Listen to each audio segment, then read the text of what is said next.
Shalom, meus amados, eu sou o pastor Maurício Bulcão Souza e vim aqui para meditarmos juntos na história de Gideão. Está lá em Juízes 6 e eu vou percorrer um pouco o capítulo 6 de Juízes aqui.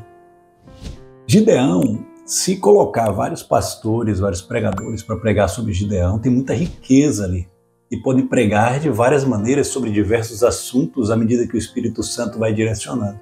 E eu quero falar do medo um pouquinho. Vou ler apenas 3 versículos aqui, mas eu vou citando outros versículos para não ficar muito enfadonho. Amém? Olha aqui. Juízes 6, os 3 primeiros versículos vai dizer assim: os filhos de Israel fizeram o que era mal aos olhos do Senhor. E por isso o Senhor os entregou nas mãos dos midianitas durante 7 anos. Os midianitas prevaleceram contra Israel, e por causa dos midianitas, os filhos de Israel fizeram para si as covas que estão nos montes, as cavernas e as fortificações. Porque cada vez que os israelitas semeavam, os midianitas, os amalequitas e os povos do Oriente os atacavam. Olha que coisa interessante. O Senhor os entregou. Os filhos de Israel fizeram o que era mal aos olhos do Senhor. Geralmente, nem sempre, mas na maioria esmagadora das vezes, quando a gente vai ler, fizeram o que era mal ao Senhor, principalmente naquele tempo dos juízes. Estava se tratando de idolatria. Estavam se tratando de outros deuses. Os israelitas estavam ali, muitos povos vizinhos, e eles se rendiam aos deuses, às superstições, a deuses no coração e abandonavam o Deus deles. E o que aconteceu? Porque eles estavam tão afastados do Senhor, o Senhor os entregou aos midianitas. E eu queria falar um pouquinho aqui sobre o castigo de Deus. Sabe, a gente às vezes pensa que o castigo de Deus é algo que Ele quer mesmo ferir a pessoa, que Ele sente prazer naquilo. Eu já ouvi várias vezes as pessoas dizendo: olha aí, não dizimou, agora está lá na farmácia comprando remédio, como se fosse um castigo de Deus para punir. Eu não vejo esse castigo de Deus para punir, mas sim para haver um avivamento no povo. Eu vejo um castigo de Deus totalmente aliado com o amor dele, porque Deus é justiça, mas ele é amor. Perceba que o povo estava afastado de Deus. Então, ele fazia o que era mal aos olhos do Senhor. E muitas vezes a gente está assim. E aí Deus vai e deixa tribulações atingirem nossa vida.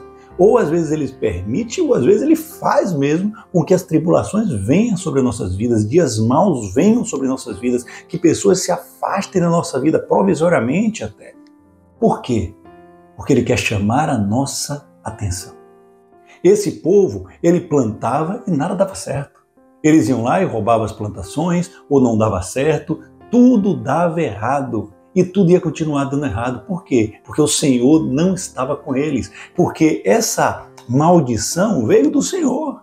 O Senhor fez isso com eles. Vocês não vão prosperar. Então não tinham que eles fizessem, que eles prosperassem longe do Senhor. E aí deu certo.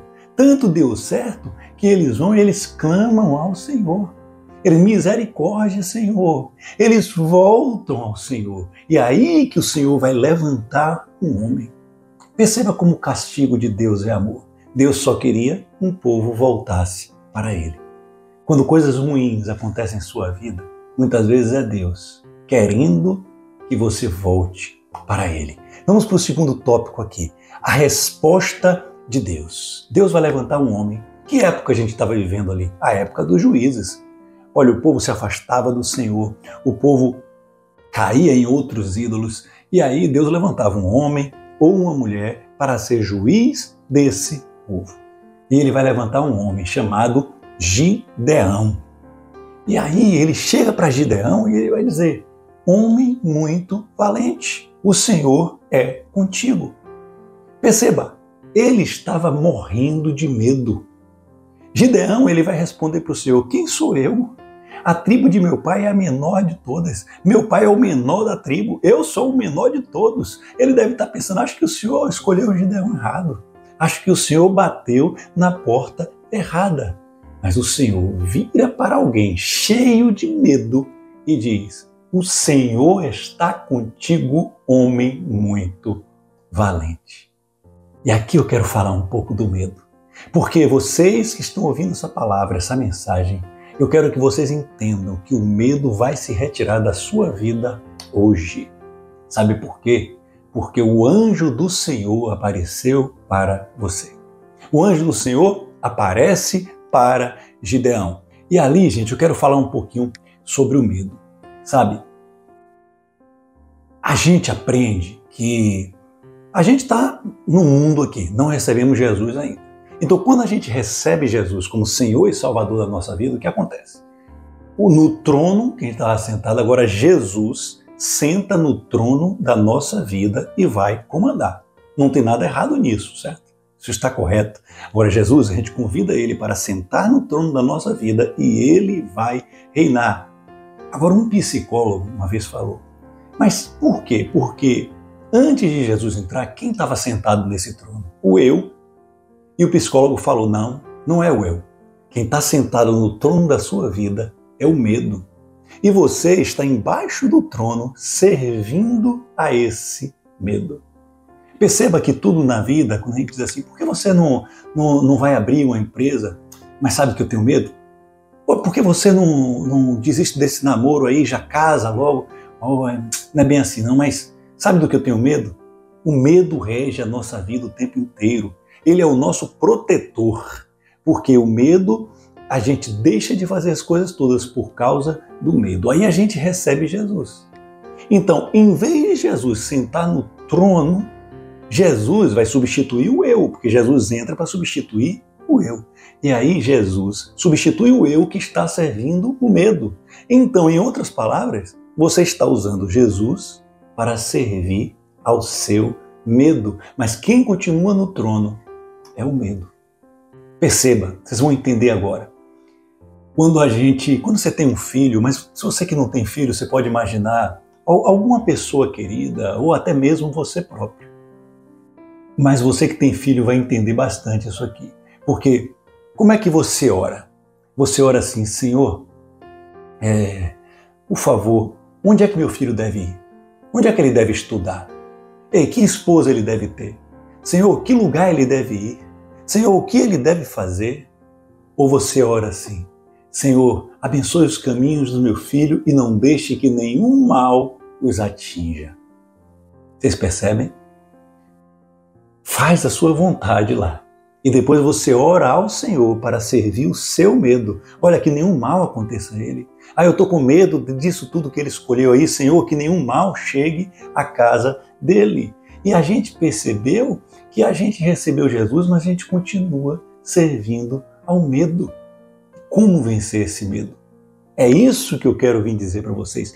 Como vencer esse medo?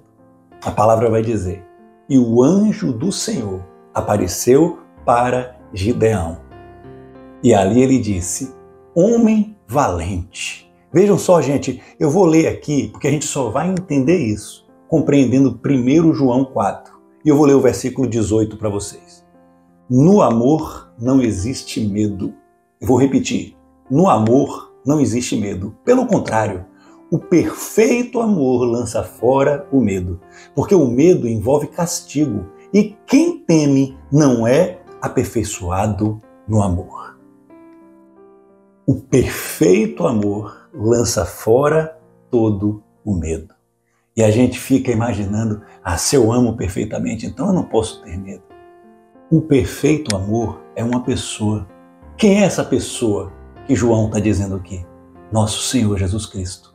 O perfeito amor, quando entra, ele lança fora todo o medo. E a palavra vai dizer em Gideão, voltando lá, que o anjo do Senhor apareceu a Gideão. Quem é o anjo do Senhor? O anjo do Senhor é o perfeito amor, dito em 1 João, capítulo 4. É Cristo pré-encarnado, apareceu na frente de Gideão e disse, o Senhor é contigo. Eu entrarei e sentarei no trono da sua vida e o medo vai embora, porque eu estou do teu lado, agora ninguém vai te derrotar. Gideão teve um encontro com Emanuel, o Deus conosco. E é isso que acontece quando a gente deixa Jesus entrar e sentar no trono da nossa vida. O medo vai embora. Mas sabe por que eu e você não queremos Jesus sentado no trono da nossa vida muitas vezes, por mais que a gente declare isso? Porque quando Ele senta no trono da nossa vida, a nossa vida pode ir para um lado que a gente não quer que ela vá. Porque Jesus está no comando. Não, eu quero isso assim, poxa, eu quero esse emprego, eu quero morar aqui, mas eu quero que o Senhor abençoe isso aqui, Pai, para que eu ande nos seus caminhos. Não, quando Jesus senta no trono da tua vida, você vai para lá, você vai fazer isso, você vai servir na sua igreja dessa forma, você vai tratar sua esposa dessa forma, você não vai poder trair, você não vai poder separar mesmo se ela te trair ou se ele te trair. Por quê? Porque agora eu comando, não existe mais medo, porque vocês têm que saber que todas as coisas cooperam juntas para o bem daqueles que amam a Deus e foram chamados segundo os seus propósitos. Eu te pergunto, você ama a Deus? Você foi chamado segundo os propósitos dele?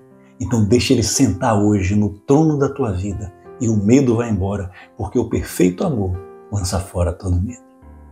Gideão ficou tão valente que Deus falou assim, vá lá e destrua os altares de Baal e da deusa Aserá. E depois pegue isso aí, faça lenha com isso aí e toque fogo nisso aí tudo. Cara, um cara morrendo de medo, que se sentia o pior dos piores, vai agora destruir altares idólatras. Ele não tinha mais medo. Jesus Cristo sentou no trono da vida de Gideão e agora ele era um novo homem. Ele recebeu um apelido. Jesus diz, agora você não se chama mais Gideão, mas Jerobaal.